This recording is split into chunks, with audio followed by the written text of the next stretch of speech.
One. In associate.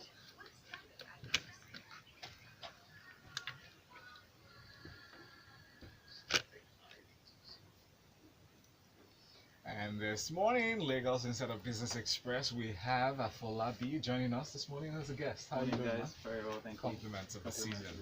And of course, Rotus has some stock picks for us and latest news in the stock market this morning. And Valentine, it's traffic picks that we have to do.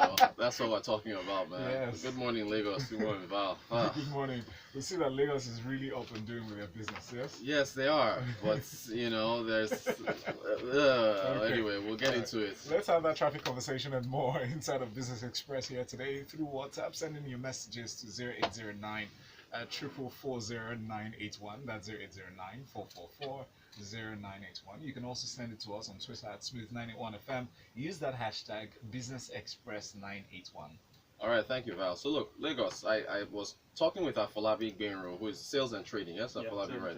Good to have you again. We're talking yesterday, you know, about what we're going to discuss, you know, what's happening in the markets. And what did you send me in your email when you said, Rotus, I'm just getting home? I was like, I've been battling with crazy traffic, mad traffic. Please tell us, where were you coming from yesterday? In fact, so I was coming from the airport. I just dropped my mom off.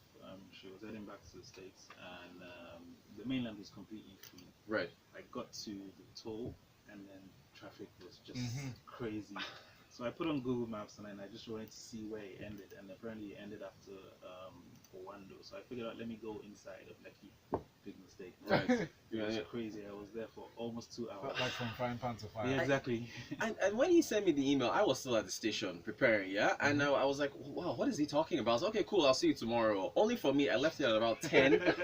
I get in, and I got home at almost 1 a.m. I mean, it was really, and you know why? Look, and here's the thing.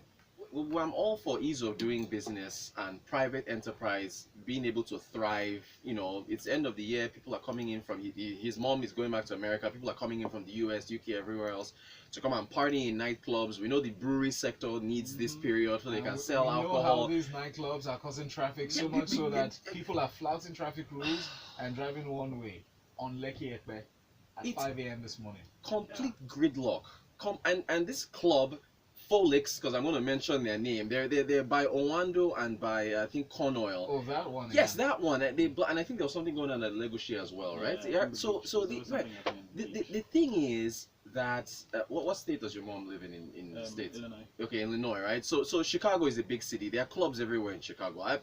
My time I spent in New York. If New York and Chicago treated parking the way Lagos does, those cities would be shut down, right? So I think what we need is probably more private enterprise that work with tow trucks, because it is their job. Look, see, when their shift starts, they drive around looking for people who have broken traffic laws, because the first thing they do is to tow you, right? Because that should be a source of revenue for the company. It is, and then if they take it seriously, they should actually get those cars off the road. Yes, and they'll make money from them.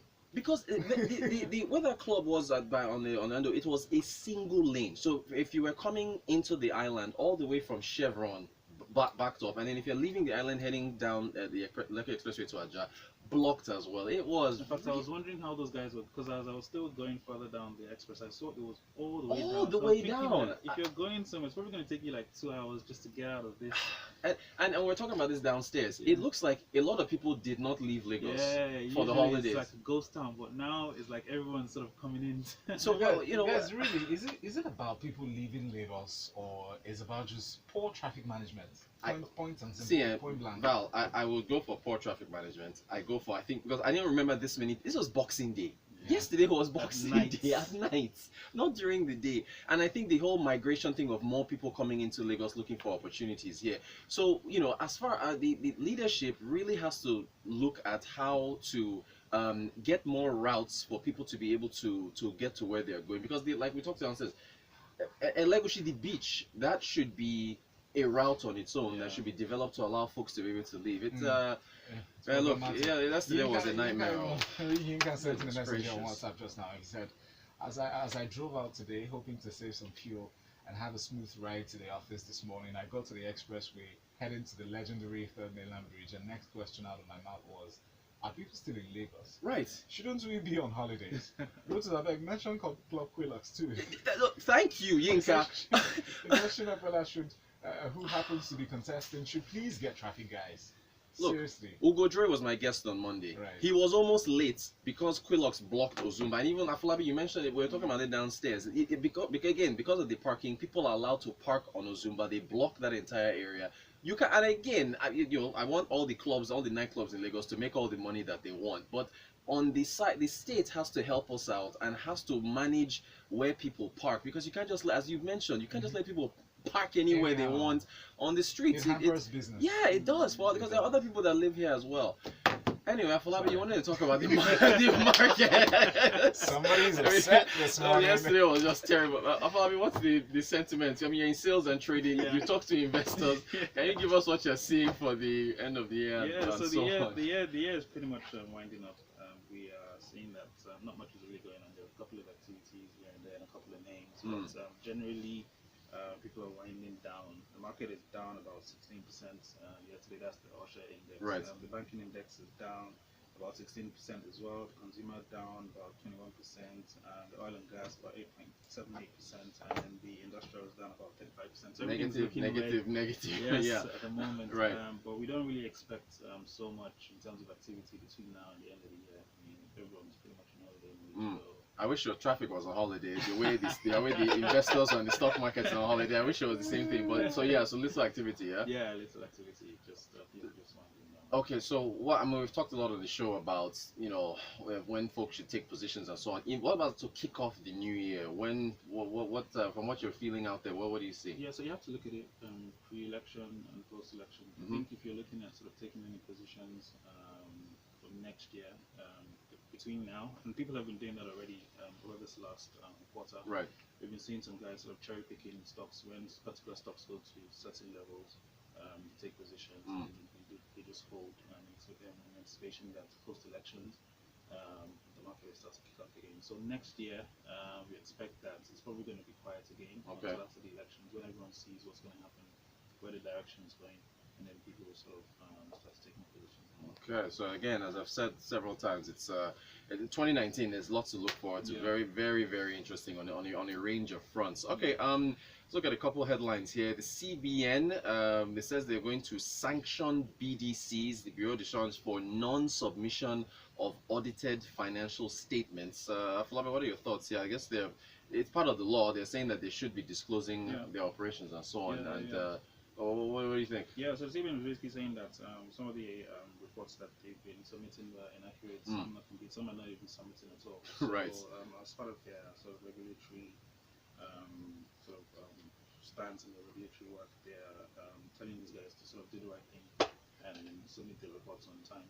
Okay, and I don't know where you stand on this. Some people, there's two camps when we talk about BDCs and Forex. Some expect another devaluation next year, perhaps after the elections, I'm thinking. Some don't. Where do you stand? You up in the air? Where you think up in the air, yeah? That's another thing, folks. That's another thing to look at. So I've told people, perhaps it's a good idea, buy a few dollars now and then just hold on and see what happens in the new year. Okay, it's all close to the end of the year. We're looking at showing a story here from Nairametrics about the banks that are leading the profit race so far for the 9 months 2018. Afolabi, we're looking at, I think Zenith is in the lead, as far as Zenith with 144 billion in terms of PAT. Yeah. Then GTB comes next with 142 billion, and then third was ETI. Okay, EcoBank, top three, yeah? Yeah, some 5 billion profit after tax. On the lower end, Unity Bank, unfortunately, was Unity Bank, Diamond. We already know what's been going on with Diamond, and then Wema. So those are the top three as far as the least profits, but then percentage increase year on year, different lists. I think who are the tops there? So FCMB is here. Their PAT was 107%. Wema Bank was next with a 72% increase. And Stanbic IBTC. Yeah, you guys. Yeah. as far as that, it would be okay. So it will be interesting to see how the year closes out as far as those guys are concerned. Okay, telecoms. Okay, so MTN, of course, I think I discussed this on Monday with Folu. They've resolved things with the CBN. Of course, when I say resolve, there's still money that has to be paid. But it looks like it's rumored that the IPO is now back on the table, I guess. What are you saying? Well, I mean, the first thing I would just want to say is that so today will be the first time since the news broke about the settlements that the market will be open. Okay. So we're expecting sort of positive sentiments on the back of this. Okay. Investors will most likely be very happy about this. In terms of the IPO, there's nothing really concrete there. MTN hasn't come out saying anything concrete. I think even SEC mentioned earlier on that they haven't received any info from them, right? So I mean, we'll just have to wait and see how it goes. But I mean, it's worth mentioning that it was part of the agreement that they had with the NCC. That was back when they hit them with their first fine, back in 2015. So, I think at some point it's always still going to be on the table. Right. Right, so yeah, Lagos, I mean, I'm sure everyone was following, but if you remember, Lagos, everyone listening, back in, I think it was 2015, so they didn't deactivate a number of unregistered SIMs. They were hit with that large $5 billion fine, $5 billion that they now settled for $1 billion, and part of that settlement was that they would list. Right, and then of course that hasn't happened. Speaking of IPOs, we've had just one this year, which is Sako, which is supposed to be servicing the airlines. No other IPOs to look forward to. So we'll have to see what happens in 2019. Okay, from telecoms to commodities, we have, this is very interesting, a new cocoa processing plant in Cross River that's supposed to go into operation pretty soon. What are your thoughts as far as this this development that we're seeing here? Yeah, it's definitely it's a good thing. I mean, from the story I'm seeing here, it's like they're going to be exporting to Europe and China. So that's definitely a good thing. The other thing that was interesting about the story, at the end, they were saying that they were going to train the staff to maintain. Yes. I always find yes. Where is it now? Yes, exactly. They're going to be getting the Nigerians that are going to be operating the equipment are being trained by German expats. Yeah. You don't have to install the equipment. We're talking downstairs. I mean, the maintenance culture for machinery here. It's we did a little work. Is it just machinery or just everything in general, right? Anyway, if in case anyone's wondering, top 5 cocoa processors: Cameroon number 5, Nigeria number 4, Indonesia number 2, Ghana number 2. Excuse me, Indonesia number 3, Ghana number 2, Ivory Coast leading the way.